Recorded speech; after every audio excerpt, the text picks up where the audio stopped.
গুরুত্বপূর্ণ বিষয় নিয়ে কথা বলতে ইচ্ছা করছে। বর্তমান যুগ তো কলিযুগ।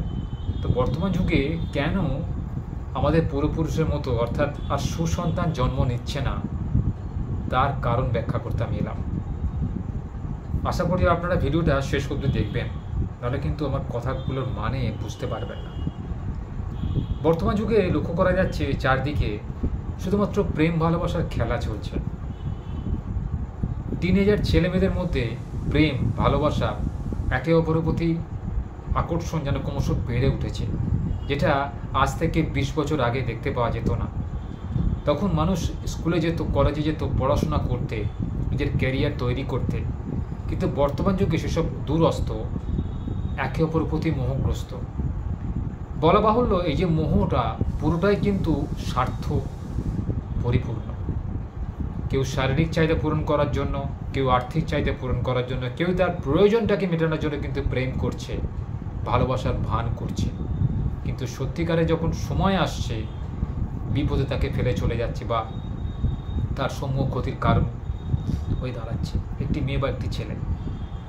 তো বর্তমান যুগের সমাজে একটা কুপ্রথা প্রচলিত আছে যে একটি পুরুষ অর্থাৎ একটি ছোট বয়সের ছেলে, যার এখন 21 বছর বয়স হয়নি, সেও কিন্তু প্রেমে পড়ছে।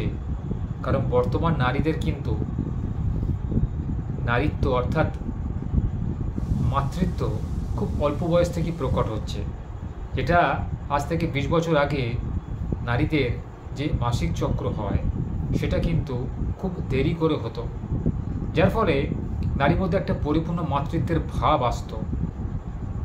আর এখন সেই বয়সটা আরও 10 বছর এগিয়ে এসছে, ফলে কালক্রমে নারীরাও কিন্তু উদ্বিগ্ন হয়ে উঠছে পুরুষ সঙ্গী খোঁজার জন্য। সবটাই কিন্তু মোহ, কোনোটার মধ্যেই কিন্তু ধীর স্থির চিন্তাভাবনা নেই, ভালোবাসা নেই, সবটাই কিন্তু চাহিদা মেটানোর জন্য।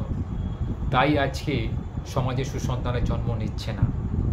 একটা সুসন্তানের জন্ম নিতে গেলে বা দিতে গেলে একটি বাবা একটি মাকে যে কতখানি ধীর স্থির হতে হয়, কতখানি চিন্তা সমৃদ্ধ হতে হয়, তার মনটাকে কীভাবে তৈরি করতে হয়, তবে একটা সুসন্তানের জন্ম হয় পৃথিবীতে, সেটা কিন্তু আমরা আমাদের পূর্বপুরুষকে দেখে বুঝতে পারি। অর্থাৎ আমাদের দেশে যেসব মনীষীরা জন্মগ্রহণ করেছিলেন, স্বামী বিবেকানন্দ, রবীন্দ্রনাথ ঠাকুর, পণ্ডিত ঈশ্বরচন্দ্র বিদ্যাসাগর মহাশয়, শরৎচন্দ্র চট্টোপাধ্যায়, কাজী নজরুল ইসলাম, জসিমউদ্দিন, বঙ্কিমচন্দ্র চট্টোপাধ্যায়, নেতাজি সুভাষচন্দ্র বোস, ক্ষুদিরাম বসু, বিনয় বাদল দীনেশ ইত্যাদি ইত্যাদি, মাস্টারদা সূর্য সেন, অরবিন্দ, ঋষি অরবিন্দ ঘোষ ইত্যাদি ইত্যাদি, আরও অনেক নাম রয়েছে।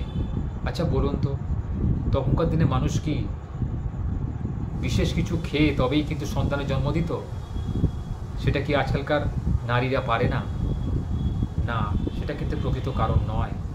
প্রকৃত কারণ হচ্ছে ভালোবাসা। তখনকার দিনে কোনো নারী কিন্তু শিক্ষিতা ছিলেন না।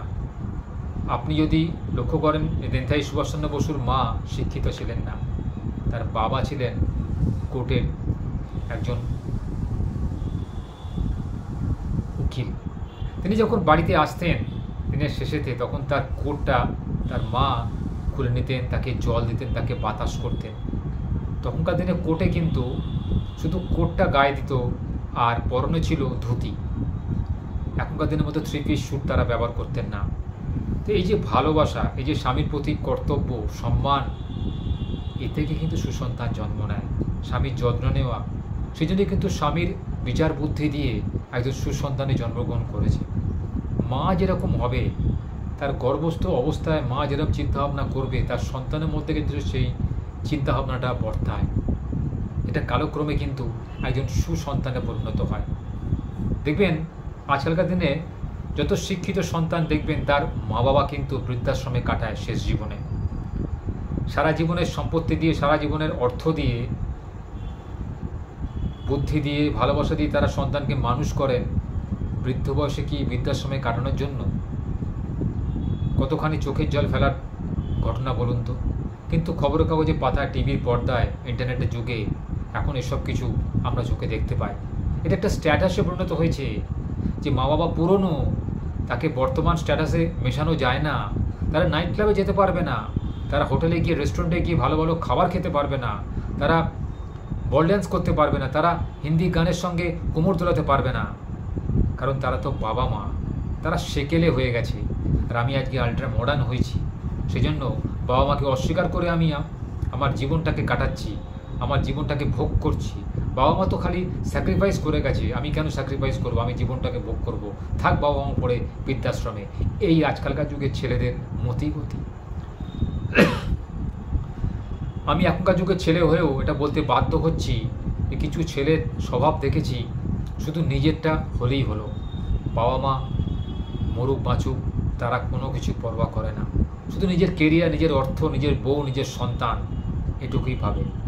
আমাদের পাড়ার মধ্যেও কিন্তু এরকম দেখতে পাই, তবুও কিছু বলি না, কারণ যাকে এরকম করা হচ্ছে তারাই যখন কিছু মন্তব্য করে না, আমি থার্ড পার্সন সিঙ্গুলার নাম্বার হয়ে কেন বলতে যাব? কেন আমি গাল বাড়িয়ে চর খেতে যাব? কিন্তু দেখে খুব খারাপ লাগে, তারা পা ঘষে ঘষে সমাজে সকালবেলা উঠে বাজারে যাচ্ছে, শরীরটাকে বয়ে নিয়ে যাওয়ার ক্ষমতা নেই। তারা আশা করে যে ছেলে আমাদের বাজার করে খাওয়াবে, আমাদের বউ রান্না করে খাওয়াবে স্ত্রীকে, তার বয়স হয়েছে, পায়ে চলতে পারে না, ইত্যাদি ইত্যাদি। কিন্তু সেরকম কোনো চেষ্টাই দেখি না এখনকার সন্তানদের মধ্যে। শুধু নিজেদের ভবিষ্যৎ করার জন্য তারা বাবা মাকে বাবা মা করে।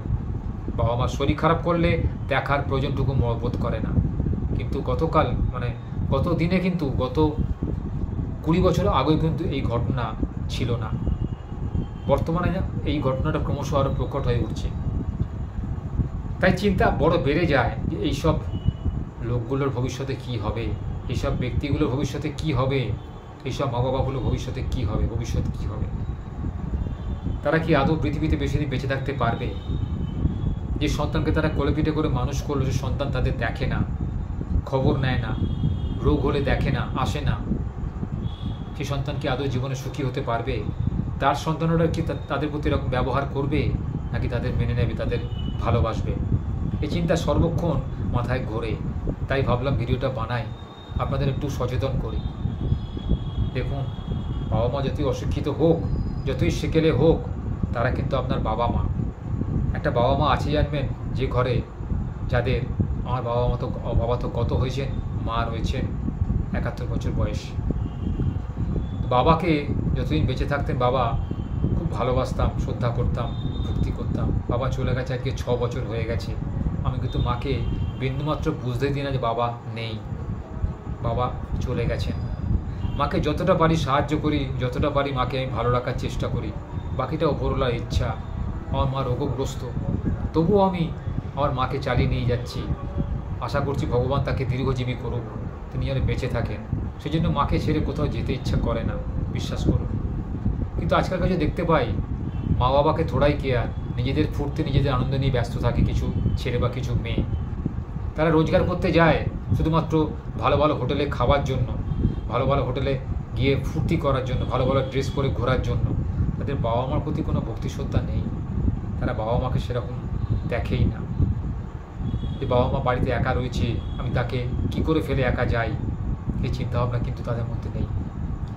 আজকালকার যুগে ছেলেমেয়েদের মধ্যে সেই ভালোবাসাটাই নেই, সবটাই কিন্তু চাহিদা, সবটাই কিন্তু নিজের প্রয়োজন মেটানোর জন্য ভালোবাসা। এইসব ভালোবাসা কিন্তু ভবিষ্যতে সুসন্তানের জন্ম দিতে পারবে না, কারণ সুসন্তান হতে গেলে বাবা মাকে সুসন্তান হতে হয়। বাবা মার মনেতে সেই সুচিন্তাভাবনা থাকতে হয় যে আমি যাকে নিয়ে রয়েছি তাকে নিয়ে সারা জীবন কাটাবো, যতই ঝড়ঝঞ্ঝা আসুক তাকে আমি ছাড়বো না। কিন্তু এখনকার মেয়েদের মধ্যে সেই চিন্তাভাবনাটাই নেই। মা হচ্ছে এমনই একটা নাম, পৃথিবীর সবথেকে ক্ষুদ্র শব্দ, সবথেকে ছোট শব্দ হচ্ছে মা। জন্মগ্রহণ করার পরে কিন্তু এই একটাই শব্দ আমাদের মুখ থেকে বেরোয়, কান্নার ছলে। বাবাটা তো পরে বেরোয়, প্রথমে আসে মা। মা কথাটার নাম শুনলেই সারা পৃথিবী জুড়ে যেন মনের মধ্যে একটা ভালোবাসা জেগে ওঠে, যে মা আছে মানে আমার কাছে কোটি টাকার সম্পত্তি রয়েছে। যার মা নেই তার জানবেন পোড়া পাপা। এমন অনুরোধ, বাবা মাকে কোনোদিন তাচ্ছিল্য করবেন না। বাবা মা আপনার বট গাছের মতো আপনাকে আগলে রেখেছে, বাবা মা যত্ন নিন। বাবা মাকে পৃথিবীতে আপনাকে নিয়ে আসার জন্য বাবা মার অশেষ অবদান, অনেক অবদান। কোনো বাবা মাই চায় না তার সন্তান খারাপ পথে যাক, কোনো বাবা মাই চায় না যে তার সন্তান ভুল করুক।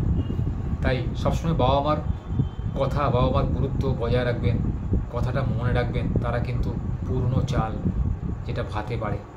আপনি হয়তো আল্ট্রা মডার্ন হয়েছেন, ইন্টারনেট ঘাঁটছেন, গুগল সার্চ করছেন, স্মার্টফোন ইউজ করছেন।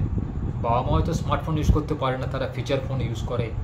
বাবা মা হয়তো আপনার মতো স্মার্ট ওয়াচ পরে না, পুরনো সেই টাইমেক্সের কিংবা আগেকার ঘড়ি পরে। বাবা মা হয়তো আপনার মতো দামি জামাকাপড় পরতে পারে না, আপনার মতো কথা বলতে পারে না, ভালো সমাজে মিশতে পারে না, কিন্তু বাবা মাই হয়। তাই যেসব সন্তানেরা আজকে কুপথে যাচ্ছেন তাদের একটু সতর্ক করে বলা উচিত আমার, যে আপনারা জীবনসঙ্গী যাকে করেছেন তাকে নিয়ে থাকার চেষ্টা করুন। অম্বল চাকা করলে কিন্তু জীবনে কোনো কিছু পাওয়া যায় না, সেই জীবন কিন্তু সুখের হয় না, বরঞ্চ দারিদ্র্য আরও জীবনে নেমে আসে, দুঃখ আরও নেমে আসে। নিজের চাহিদাকে নিয়ন্ত্রণ করুন। চাহিদাকে নিয়ন্ত্রণ না করলে কিন্তু জীবনে কোনো কিছু আপনার টিকবে না। যতদিন না আপনি নিজের চাহিদাকে নিয়ন্ত্রণ করতে শিখবেন, জানবেন, ততদিন কিন্তু জীবনে মনে স্থিরতা আসবে না। আর মনে স্থিরতা না হলে সুসন্তান আপনার গর্ভে আসবে না। কারণ আপনার মন যদি চঞ্চল হয়, আপনার মন যদি সর্বদা উড়ু হুড়ু হয়, আপনি কিন্তু সংসারে মন রাখতে পারবেন না। যে স্বামীকে আপনি ভালোবাসেন সেই স্বামীকে আপনি কিন্তু মন দিয়ে ভালোবাসতে পারবেন না। তার সন্তানকে পৃথিবীতে এনে তাকেও আপনি নিজের মনের মতো মানুষ করতে পারবেন না। তাই আজ থেকে নিজেকে পরিবর্তন করার চেষ্টা করুন। অনেক হয়েছে, অনেক মডার্ন হয়েছেন, দয়া করে আর মডার্ন হবেন না। কারণ সমাজ এমনিতেই আমাদের পঙ্গুত্বে ভরে গেছে। যেদিকে তাকাচ্ছি সেদিকে কিন্তু সমাজে কালো চিহ্ন দেখতে পাচ্ছি। অর্থাৎ কেউ একটা সন্তান এরকম হলো না যে দেশমাতৃকার মতো মাথা উঁচু করে সে দাঁড়াবে, সে দেশের এবং দশের উপকার সাধন করবে। কোনো সন্তানকে আজকালকার দিনে দেখতে পাচ্ছি না যে বাবা মাকে প্রণাম করে, বা সকালে উঠে প্রণাম করে কাজে বেরোয় কিংবা স্কুল কলেজে যায়। আমি আজকালকার দিনে সমাজে লক্ষ্য করে দেখছি কেউ বাড়ি খাবারে সন্তুষ্ট নয়, মা বাবার হাতের তৈরি খাবারে সন্তুষ্ট নয়, মায়ের হাতের তৈরি খাবারে সন্তুষ্ট নয়। তাদের সীমাহীন চাহিদা, আমার এটা চাই, আমার সেটা চাই, আমার ওটা চাই। কখনোই বলে না বাবা আমি সঠিকভাবে মানুষ হতে চাই, কি মা আমি বড় হতে চাই, তোমার মুখ উজ্জ্বল করতে চাই, তোমার যা ইচ্ছা আমি সেটা পূরণ করতে চাই, আমি সমাজে 10-এর মধ্যে একজন হতে চাই। এই চিন্তাভাবনা কিন্তু আজকালকার ছেলেদের মধ্যে নেই, লক্ষ্য করা যায় না। তারা সবসময় নিজেদের জীবনে নিজেদের খেয়ালে যখন খুশি বেরোচ্ছে, যখন খুশি যা খুশি করছে, কোনো লাগাম ছাড়া নেই, বাবা মার কথা শোনে না, বেপরোয়া হয়ে গেছে। এসব সন্তানেরা কিন্তু কোনোদিনই সুখী হতে পারে না। যাদের জীবনে লক্ষ্য নেই, যাদের জীবনে এতটাই উচ্ছৃঙ্খলতা ছেয়ে ধরেছে, তারা কোনোদিন কোনো সুসন্তানের মা হতে পারে না। তাই আমার আজকে এইটুকুই বলা, দেখুন কলিযুগ, এটা কিন্তু অসত্যের যুগ, অর্থাৎ কলিযুগে পাপের যুগ। এই পাপের মধ্য থেকেও কিন্তু মানুষ চাইলে পুণ্য কামাতে পারে, পুণ্য রোজগার করতে পারে। শুধুমাত্র কিছু ভালো কাজ যদি মানুষ করে, সেক্ষেত্রে কিন্তু সুসন্তান হওয়ার যোগ্যতা রাখে।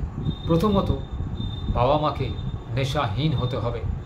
দ্বিতীয়ত বাবা মার মধ্যে সাত্ত্বিক চিন্তা থাকতে হবে, অর্থাৎ নিজে খাবো এবং অপরকেও খাওয়াবো। প্রাণী জগৎকে ভালোবাসতে হবে, বয়োজ্যেষ্ঠদের সম্মান করতে হবে, সংসারে কোনো অশান্তি করা চলবে না। সন্তানকে সব কিছু ঠান্ডা মাথায় বোঝাতে হবে, তাকে ছোট থেকে উচিত মূল্যবোধ শেখাতে হবে, যেগুলো স্কুলের পাঠ্যপুস্তকে পড়ানো হয় না, যেগুলো স্কুলের পাঠ্যপুস্তকে এবং কলেজে পাঠ্যপুস্তকে পড়ানো হয় না, সেই উচিত মূল্যবোধ শেখাতে হবে। তবেই কিন্তু সুসন্তান হবে। সুসন্তান হতে গেলে নিজেকে স্যাক্রিফাইস করতে হয়, স্বপ্নটাকে খুব বড় করতে হয়। আমি দেশের এই উন্নতি করব, দেশের মধ্যে এই জিনিসটা নেই, আমি সেটা করতে পারি, আমার সে ক্ষমতা রয়েছে।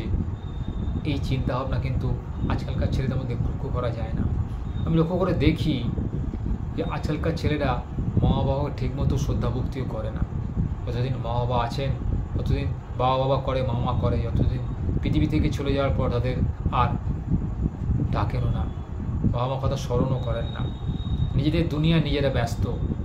মানুষ ক্রমশ স্বার্থপর হয়ে উঠছে, নিজের স্বার্থে বাবা মাকে অসম্মান করছে। যে বাড়ির ভিত শক্ত জানবেন সেই বাড়ি কিন্তু দীর্ঘদিন টেকে, আর যে বাড়ি ভিত জানবেন নড়বড়ে সেই বাড়ি খুব তাড়াতাড়ি ধসে পড়ে, একটু হাওয়া দিলে সেই বাড়ি কেঁপে যায়। আমার কথার মানেটা নিশ্চয়ই বুঝতে পারছেন। তাই আজ থেকে সঠিকভাবে জীবনযাত্রা নির্বাহ করার চেষ্টা করুন। নিজের ইচ্ছা, নিজের বাসনা, নিজের চাহিদাটাকে নিয়ন্ত্রণ করুন। ভালোবাসতে শিখুন। সত্যিকারে ভালোবাসার দাম এখনও আছে। মানুষ ইচ্ছা করলে অনেক কিছু পারে। মানুষ যেখানে ইচ্ছা করলে মঙ্গল গ্রহে চলে যেতে পারছে, যন্ত্র মাধ্যমে চাঁদে চলে যেতে পারছে, অন্য গ্রহে চলে যেতে পারছে, এরকম অনেক বৈজ্ঞানিক ঘটনা আমরা লক্ষ্য করেছি। সেখানে মানুষ কেন পারবে না নিজের মনটাকে এত বিস্তৃত করতে? কারণ মনের গতিবেগ পৃথিবীর সমস্ত যন্ত্র থেকে বেশি। মনের গতিবেগ আলোর গতিবেগ থেকে বেশি, শব্দের গতিবেগ থেকে বেশি। তাই মনটাকে বিস্তৃত করুন। পৃথিবীর মতো, ইউনিভার্সের মতো মনটাকে করুন। দেখবেন আপনার জীবনে যা কিছু ঘটবে সব কিছু কিন্তু ভালো ঘটবে, কোনো কিছু আপনার খারাপ হবে না। জীবনে বাঁচতে গেলে এই নিয়ম নীতিগুলোকে পালন করুন, তবেই কিন্তু পৃথিবীতে সুসন্তান আসবে। সুসন্তান না এলে কিন্তু সমাজের উন্নতি হয় না, দেশের উন্নতি হয় না, রাজ্যের উন্নতি হয় না, নিজের বাড়ির উন্নতি হয় না। আশা করছি আপনাদের মনের মধ্যে এই চিন্তা ঢোকাতে পারলাম যে কি করে সুসন্তান পৃথিবীতে আনা যায়, তার কি বৈশিষ্ট্য হতে পারে,